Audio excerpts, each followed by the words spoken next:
Good afternoon and thanks for joining us. Prince Albert is moving forward with an overdose prevention team. At Monday's City Council meeting, Council moved to approve a $3 million grant agreement with Health Canada to develop an overdose prevention team. The overdose rate in Prince Albert is double the provincial average. The overdose prevention team will be made up of community safety officers from the Prince Albert Police Service, medical personnel from Parkland Ambulance, and crisis workers from the Prince Albert Mobile Crisis Unit. The grant will fund the startup and initial operations of the prevention team. I'm hoping with, these and maybe a couple more initiatives in the future, they were able to actually see some data come out of these things and target these areas. Health Canada has agreed to fund the initiative from September 2025 to March 2027. The Saskatchewan Nurses Union is firing back at the provincial health authority's reasoning for hospital overcrowding. Sun President Bryce Boynton says the health authority is gaslighting nurses and misinforming the public about patients being treated in hallways at Saskatoon's Royal University Hospital. Last week, the health authority said the seasonal flu and other compounding factors led to a surge in people seeking treatment, forcing some to be seen in a hallway. A video shared online showed patients lining a hallway with little to no privacy. Boynton says the hallway care has become so common that staff have names for areas like E-Pod and F-Pod, and there's no sign of things improving with flu season quickly approaching. I'm very worried for the people of Saskatchewan that they're going to be coming to, receive some services and there's just not room for them. Health Authority says Saskatoon's hospitals have seen a 16% decrease in the number of patients waiting in emergency departments for admission to acute care over the past 2 weeks. Seniors took the spotlight in Saskatoon Tuesday at an event geared towards keeping those in their golden years informed about healthy aging. The Saskatoon Council on Aging hosted its annual Spotlight on Seniors showcase. The event's theme, Aging Doesn't Mean Slowing Down. It can be a chance to explore new opportunities and stay active. Almost 1,000 people from across the province visited the event, which featured free blood pressure checks, manicures, pedicures, and information on topics like travel and housing. Well, definitely through becoming active, socially and physically, that definitely helps. And seniors are living longer, for sure. So, yeah, I think their quality of life is getting better with all the services that are offered. Organizers of the showcase, which is in its 26th year, hope to spread the word that getting older can mean discovering new possibilities.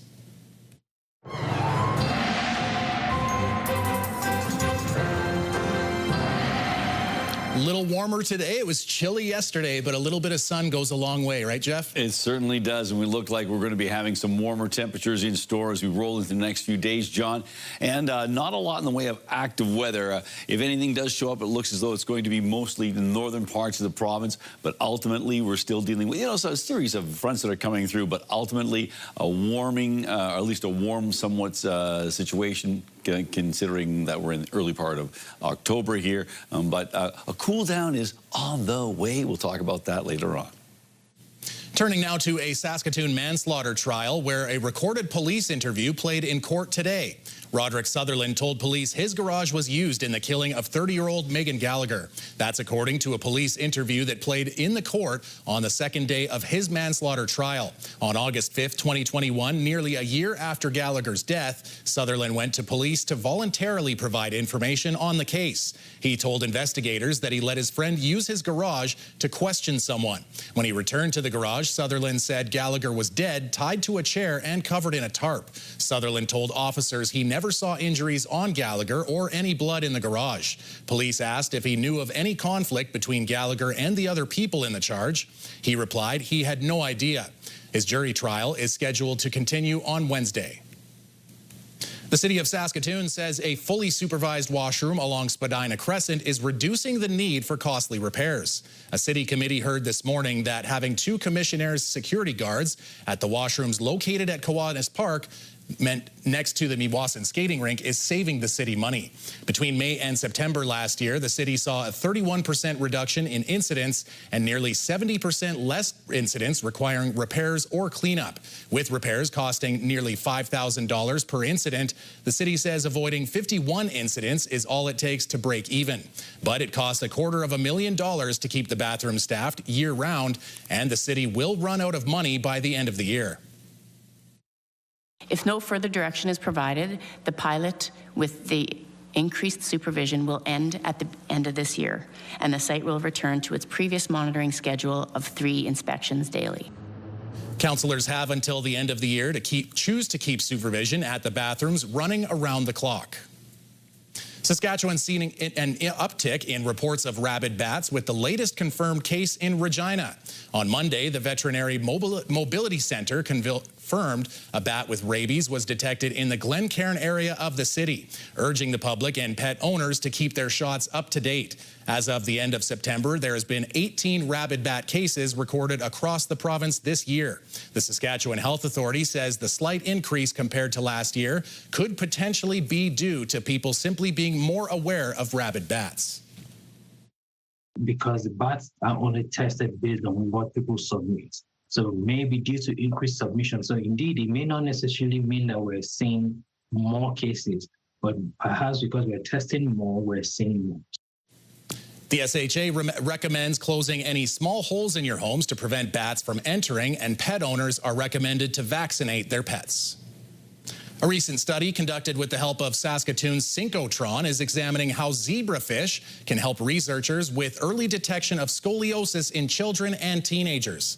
The Canadian light source was recently used to examine the fish at a molecular level. As a species, zebrafish are prone to scoliosis, and learning more about the potential causes can help with early detection and intervention in humans. What I'm hoping is that because we've demonstrated a simple non-invasive, over-the-counter therapy can work in our zebrafish models, if this translates, it may be a way of actually preventing severe curve progression in patients. A clinical study is currently underway at Sick Kids Hospital in Toronto to see if these findings in zebrafish could be applied to humans. The Toronto Blue Jays are one win away from returning to the American League Championship Series for the first time since 2016, and excitement is building here in Saskatchewan. The Blue Jay buzz is strong in this Saskatoon sports store. Sales of the team's merchandise are up, with Bo Bichette and Vladimir Guerrero Jr. jerseys among the most popular items. Huge upsell, specifically in jerseys. Lots of people that are coming in are going to games, so that's why I feel like we see the jerseys going the most, but overall in all Blue Jays sales, we see an increase. The Jays and Yankees square off tonight in New York. First pitch is just after 6. After the break, we get the details on a weekend outdoor activity. The Conservation Learning Center is hosting Family Fun Day.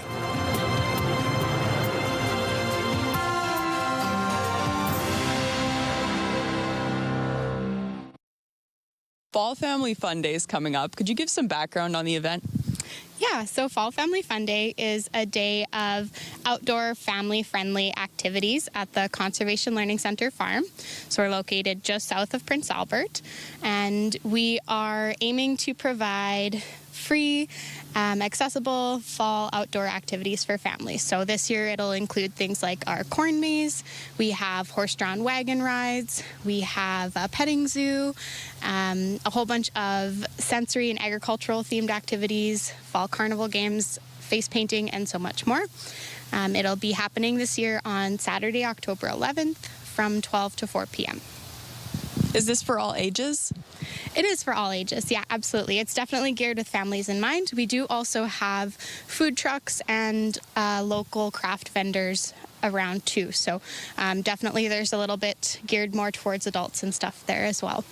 Is there anything new this year that you guys have added? Yeah, so we wanted to kind of emphasize the agricultural education component a little bit more this year. We are an agricultural research farm, so to do that, we created a theme this year. So this year the theme is bushels, bales, and tails. And so what that is doing is providing different activities and educational signage specifically related to grain farming. So that's the bushels component, forage and hay production. So that would be the bales component.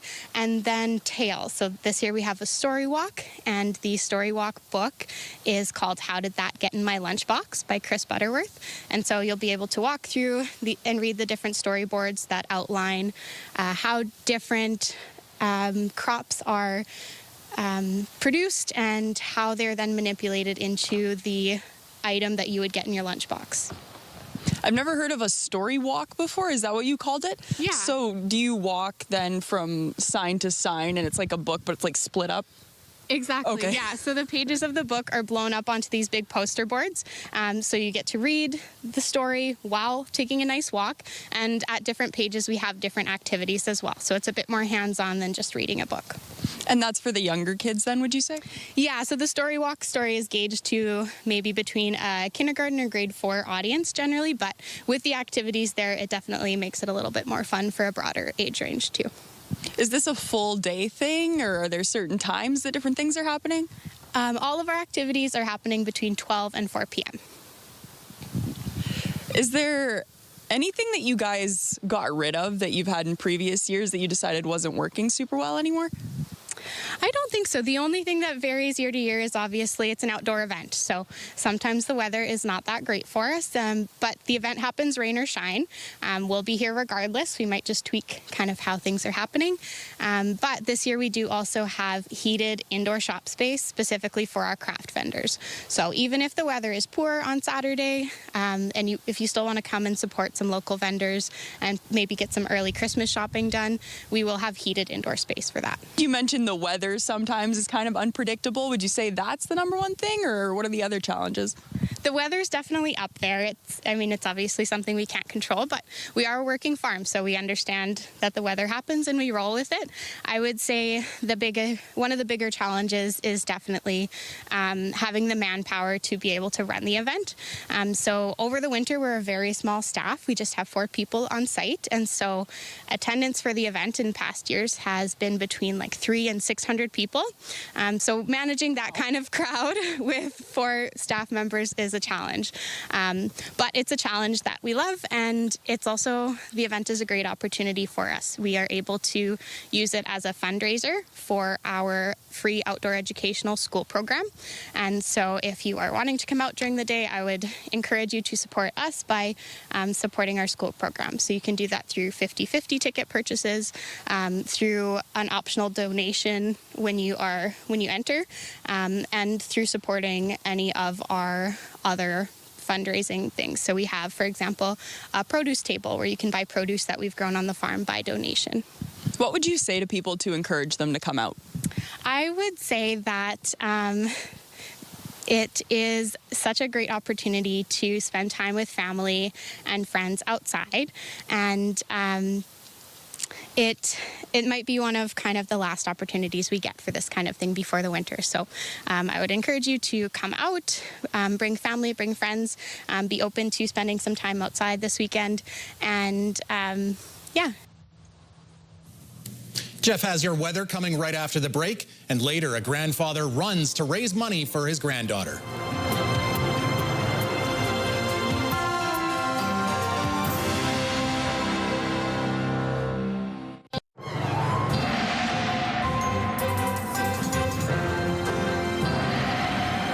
Okay, Jeff, big family fun day on Saturday happening at the Conservation Learning Center. What kind of weather are they going to have there? Things are looking pretty good. If it was fun day on Sunday, it wouldn't be so much fun, because that's when we start to see some inclement weather and temperatures dropping off. But up until then, things are looking pretty good, John. We'll talk about all of those details momentarily. A quick look at the satellite and radar shot here. We're keeping our eye on some of the sort of the wet situation on the west coast. Some of the precipitation moving up into Alberta. Not a lot impacting Saskatchewan or Manitoba for that matter. But certainly that is the situation with regard to active weather. But we can show you on our computer modeling, yeah, there's a little bit of something showing up in the north there. But it's, as you can see, green and yellow, and we don't see a lot in the way of snow or rain-snow mix, at least not yet. As you can see, those pressure lines relatively close together, so winds won't be super strong tomorrow, but they will be noticeable. 8 degrees for Spiritwood overnight. The Battleford's 8 as well. Candle Lake 6, 8 in Birch Hills. Rostern 7 degrees, the same for Melfort and area. Nipawin 6 degrees overnight. And we can tell you we're dealing with, generally speaking, clearing skies in the region. Making our way into tomorrow's temperatures, we got ourselves 17 in Spiritwood, 18 in the Battlefords, 19 in Candle Lake, 21 in Birch Hills. Rostern 20 degrees and 21 degrees for a high in Nipawin and Melfort. So really, certainly even in the high teens, these temperatures are nicely above seasonal values, and that's certainly true of the locations that are at 20 or above. Now we'll make our way to Prince Albert. So the Gateway City expected to drop off to 7 degrees tonight. Yeah, a lot warmer than it was in the overnight in the last 24 hours.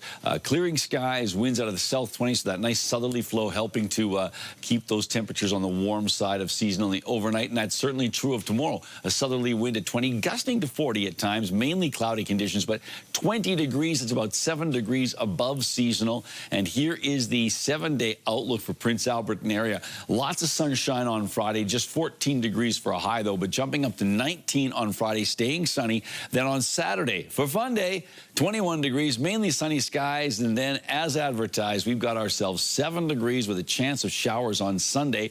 And Thanksgiving Monday, well, we've got ourselves a beautiful 3-degree day. Oh, if you're going to go outside and throw the football around, you might want to wear some gloves. Monday, mainly cloudy skies and 3 degrees. And Tuesday, staying decidedly below seasonal, 6 and mainly cloudy conditions. And the problem, Jeff, is going to be, do you wear the Michael Jackson-style mittens, or do you get some of those super grippy receiver gloves with those receivers? I'm going super grippy. There you go, but those aren't as warm.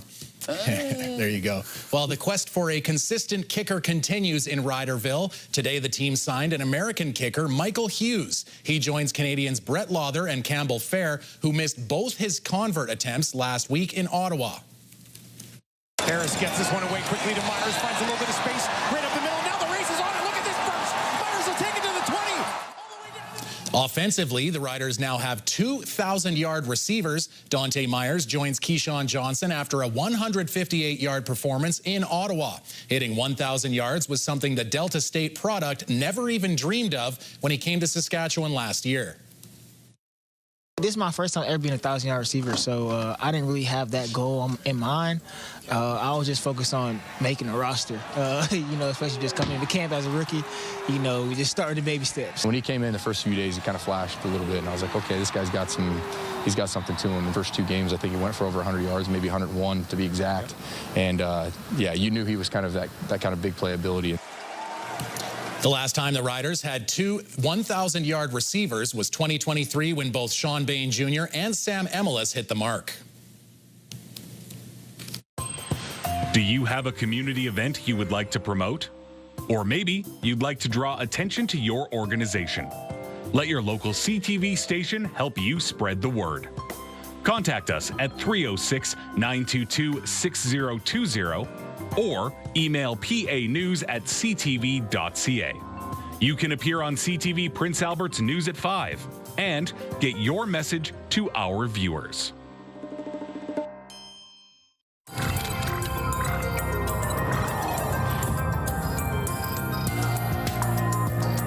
A 78-year-old man is running in effort to support his granddaughter in her battle against Lyme disease. He's doing it as most of her treatments are not covered by Ontario Health Insurance Plan. Pauline Chan has the details.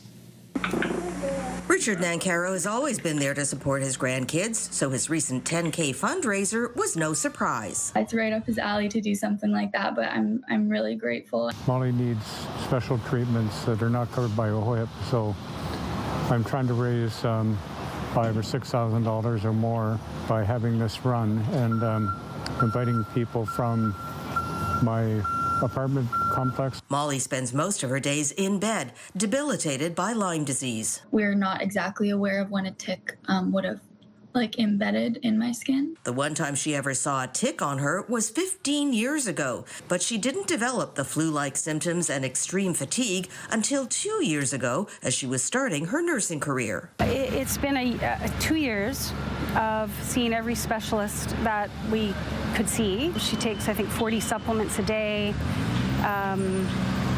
She's had to do injections, IV therapies, lots of different medical appointments. Mom Karen Nancaro says IV infusions have been the most helpful. And the treatment can cost up to $500,000 outside of Canada.